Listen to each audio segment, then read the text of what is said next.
This video is an exclusive excerpt from our latest FSW webinar. If you're interested, the complete replay is available for free by following the link in the description. Have a nice viewing! Hello everybody, we are more than happy to welcome you to today's webinar. It is the 2nd of June and today is about Friction Stir Welding tool. So today's webinar is about Friction Stir Welding process, how to choose your Friction Stir Welding tool for your application, and it will be presented by Laurent Dubourg. I am Tiffany, Chief Sales Officer, and Laurent is the CEO and co-founder of the company and has more than 20 years of experience in friction stir welding. 45 minutes of webinar and 50 minutes of questions. Thank you, Tiffany. Good morning, good afternoon. So welcome for this webinar about FSW tool. How to choose your FSW tools. So today I will explain the basic about FSW physics, because when you have understood the physics behind FSW, you understand most of the problems.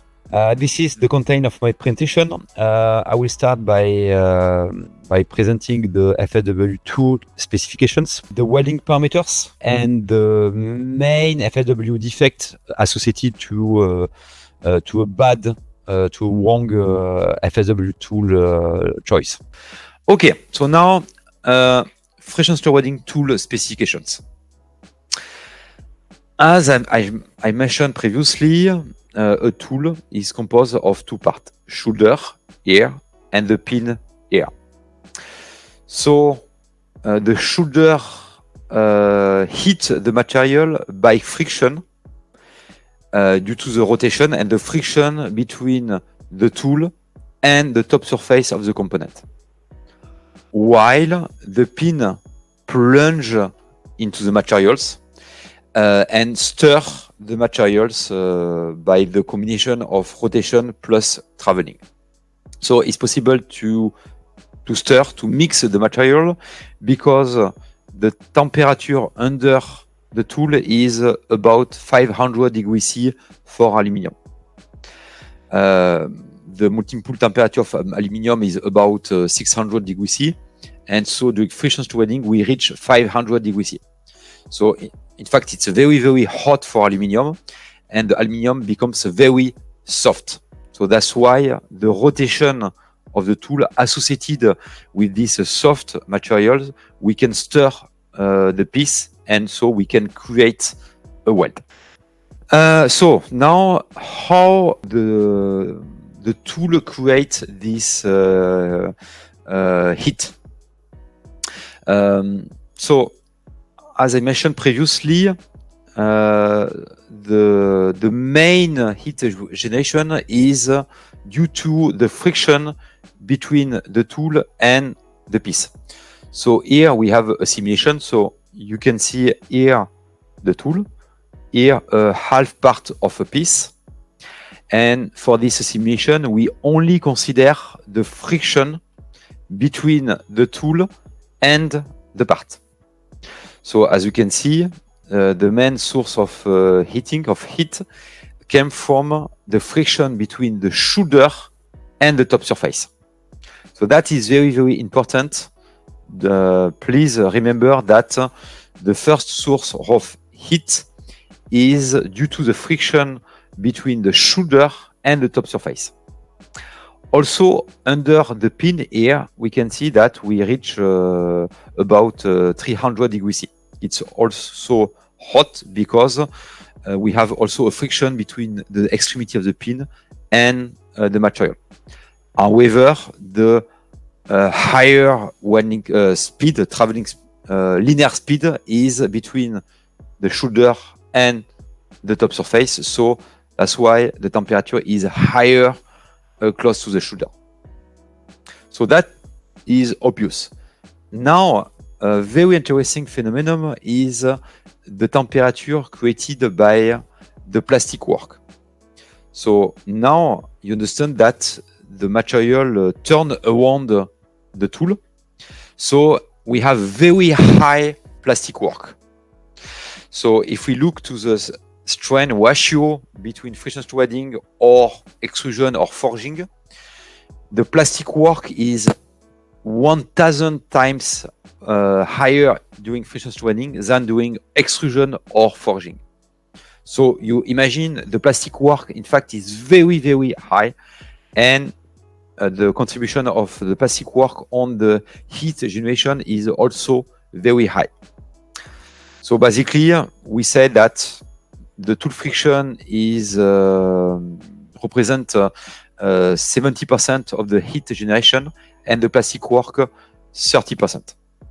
And as you can see here, the highest temperature only due to the plastic work is located under the pin.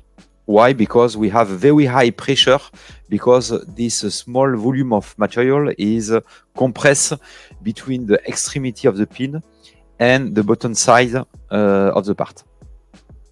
So now I can add, of course, by calculus, by simulation, these two phenomena, tool friction and plastic work, and we got this thermal field. So we can see that we have two hot zones, the zone close to the surface in contact with the shoulder, and the zone under the pin. So that is very, very important to understand that for the rest of my presentation. Okay, so now let's go about the size of the tool. Which size of the tool I have to choose to weld this type of parts? So to answer to this question, we perform the following study. We took 28 different scientific papers from the best research labs in the world about friction stir welding, and we plot this graph. So one dot is one paper about one type of welds. So for example, so here this researcher weld a 3 meter thick plate, and for that he used a pin diameter of 3.5. And so we repeat this study for about 30 scientific papers, and so we plot the pin diameter used by this research lab as function of the sample thickness. So you remember, this is a pin diameter here. And so we observe a linear fit between the pin diameter and the sample thickness. And the most important value is this ratio of about 1. That means if you want to weld 5 millimeter thick, you have to use a pin diameter of 5, and etc. So why we have this empiric curve? It's normal because when you increase the sample thickness, you increase this traveling force, this shearing force that will shear the pin.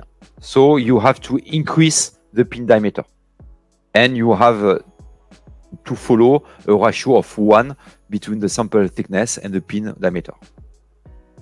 So now we perform the same study, but now for the shoulder diameter. So this is the pin, this is the shoulder.